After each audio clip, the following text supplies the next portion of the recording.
Saya mulai. Assalamualaikum warahmatullahi wabarakatuh.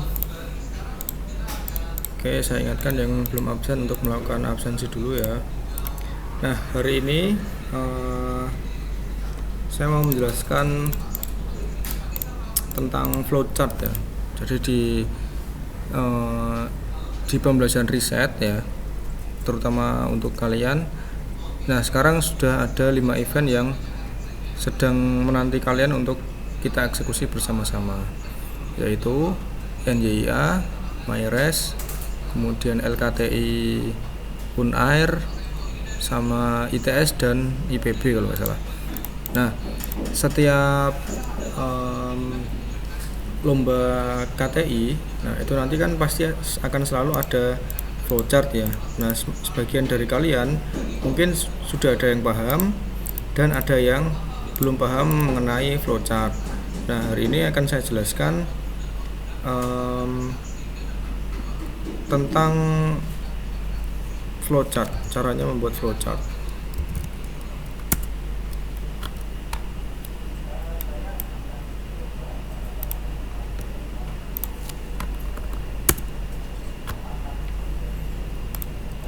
Oke, nah flowchart itu apa? Flowchart itu diagram alir.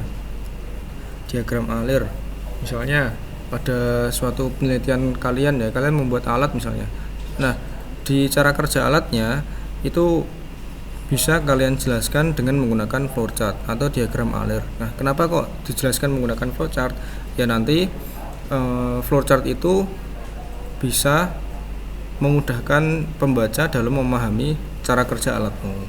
Nah, dalam membuat flowchart itu ada aturannya, jadi tidak asal membuat ya. Bahkan bagi kalian yang sudah pernah membuat flowchart, kan ada beberapa bentuknya ya. Nah, ada yang misalnya seperti ini. Iya. Nah, misalnya ada flowchart seperti ini. Nah, membuat flowchart itu ada aturannya, terutama bagian bentuk-bentuknya ini. Jadi bentuknya ini tidak asal membuat, tetapi ada aturannya. Nah, bagi kalian yang sudah pernah konsul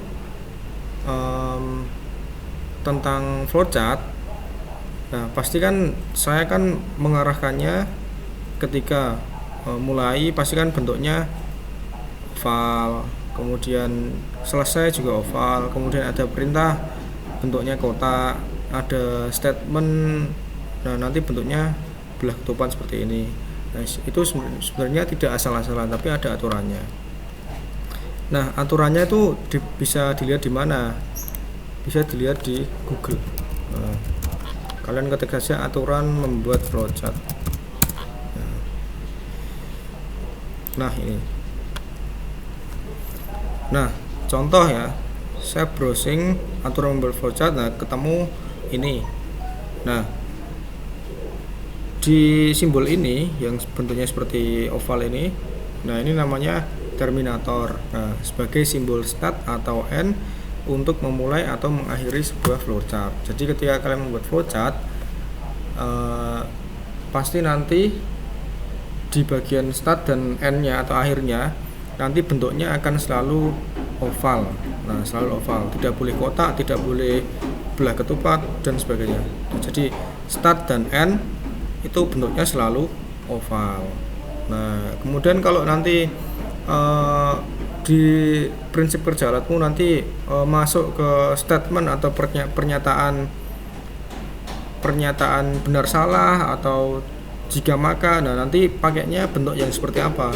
Bentuknya nanti kalau misalnya ada pernyataan jika maka atau benar salah, nanti pakainya bentuknya yang belah ketupat yang seperti ini.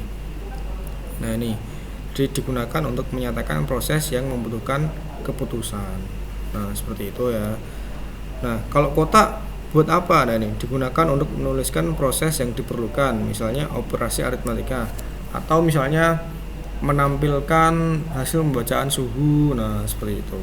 Jadi membuat flowchart itu ada aturannya, tidak asal-asalan. Saya kasih contoh ya, caranya bikin flowchart. Nah, ini saya bikin pakai aplikasi CorelDRAW.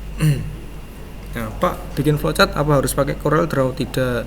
Nah, ini kan karena saya biasanya atau kebiasaan saya kan pakainya CorelDRAW, makanya saya pakainya aplikasi CorelDRAW. Nah, nanti kalau kalian biasanya pakainya Microsoft Word atau PowerPoint atau Paint ya tidak apa-apa, yang penting bentuknya benar seperti itu.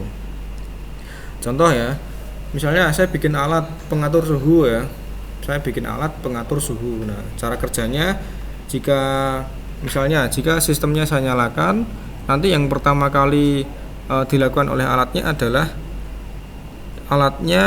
ini baca sensor dulu. Alatnya membaca sensor, kemudian masuk ke pernyataan yang membutuhkan keputusan. Nah, jika suhu lebih dari 30 derajat, maka kipas on misalnya. Nah, nanti membuatnya seperti apa? Seperti ini. Nah, misalnya ya, saya bikin flowchart. Yang pertama adalah start. Nah, start itu bentuknya oval. Nah, kita buat seperti ini, start.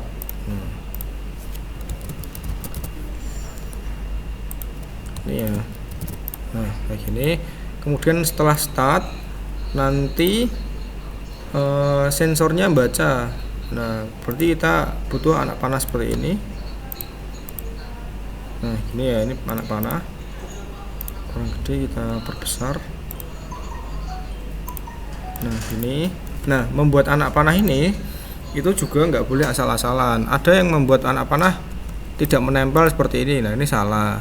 Jadi anak panah harus menempel pada objeknya atau perintahnya ya. Jadi harus menempel ke bagian sini. Ini menempel. Kalau terpisah seperti ini salah. Tuh ya. Kemudian setelah mulai, nah sensor baca. Nah, berarti kan pernyataan ya, sensor baca.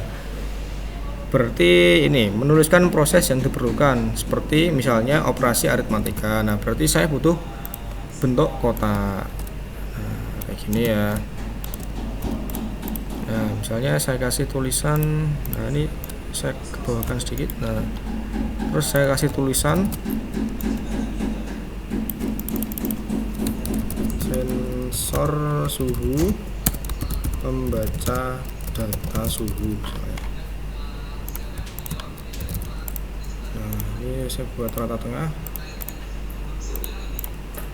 Nah, setelah sensornya baca suhu, dia ngapain? Nah, dia membuat satu pernyataan yang membutuhkan keputusan. Nah, berarti saya membutuhkan bentuk apa? Bentuk belah ketupat. Nah, saya puter.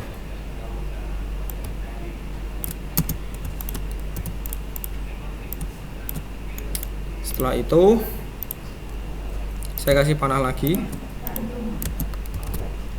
Nah, saya buat panah lagi ya. Nah, kemudian belah ketupatnya ini saya isi. Nah, saya isi pernyataan yang saya inginkan. Nah, misalnya suhu lebih dari 30. Nah, seperti ini. Nah, jika suhu lebih dari 30, dia ngapain? Nah, kita perjelas menggunakan tanda panah. Nah, kalau misalnya suhunya lebih dari 30, misalnya kipasnya menyala. Nah, berarti saya butuh pernyataan dengan bentuk kotak seperti ini. Nah, ini saya copy, saya paste, saya tarik ke bawah. Nah, ini keterangannya saya ganti. Misalnya kipas menyala. Nah, menyala. Nah, kemudian tanda panahnya saya tarik ke bawah. Nah, ini kan contoh seperti ini. Nah, ini kan ada panah tidak menempel kepada objeknya. Nah, ini salah. Nah, jadi panahnya harus menempel ke objeknya.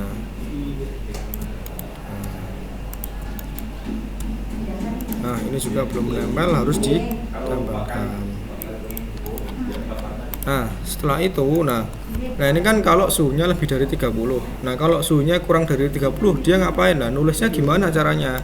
Nah, caranya nulisnya seperti ini. Nah, ini jika suhu jika suhu tidak lebih dari 30, maka dia akan saya kembalikan ke sini. Nah, dia akan saya kembalikan ke sini. Saya bentuk panah dulu, saya pertebal. Nah, jadi membaca bentuk ini itu gini, program mulai, sensor baca suhu. Nah, apakah suhunya lebih dari 30? Nah, kalau iya, jangan lupa memberi penjelasan seperti ini ya. Kalau iya, maka kipas menyala. Nah, kalau tidak, nah berarti tidaknya ditulis di sini.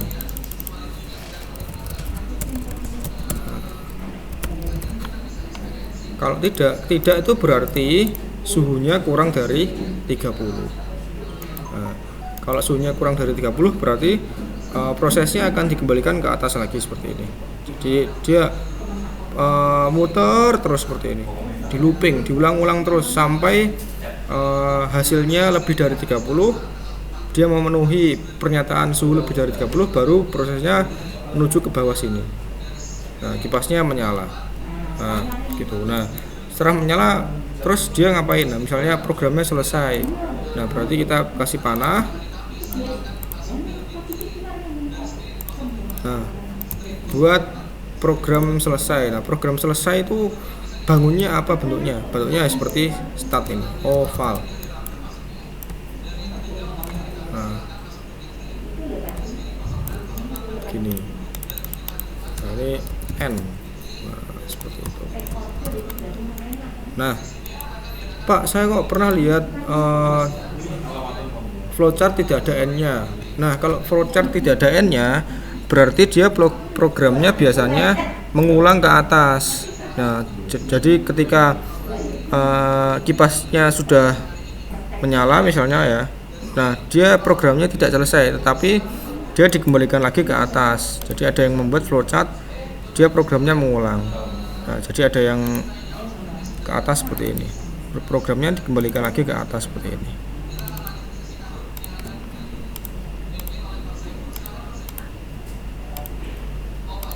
Nah, bedanya apa? Program yang N sama program yang dikembalikan lagi ke atas. Nah, kalau programnya N, di akhir programnya kalau ada N-nya, berarti program hanya dijalankan satu kali. Ketika outputnya sudah menyala, berarti sistemnya mati, dia sudah selesai, berarti sistemnya selesai.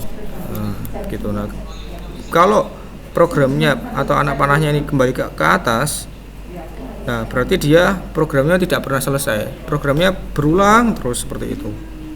Nah, itu bedanya ya, semoga dapat dipahami ya. Nah, sekarang tugas kamu adalah kalau kamu bikin project ya, saya harapkan nanti sudah paham gimana caranya membuat flowchart. Nah, ini saya kasih contoh membuat flowchart yang sederhana. Nah, yang sudah paham teman-temannya diajari ya. Yang belum paham, semoga dengan penjelasan ini dapat segera dipahami. Begitu, yang masih bingung silahkan tanya di grup Telegram atau WA, atau bertanya di e-learning juga tidak masalah. Saya akhiri, wassalamualaikum warahmatullahi wabarakatuh.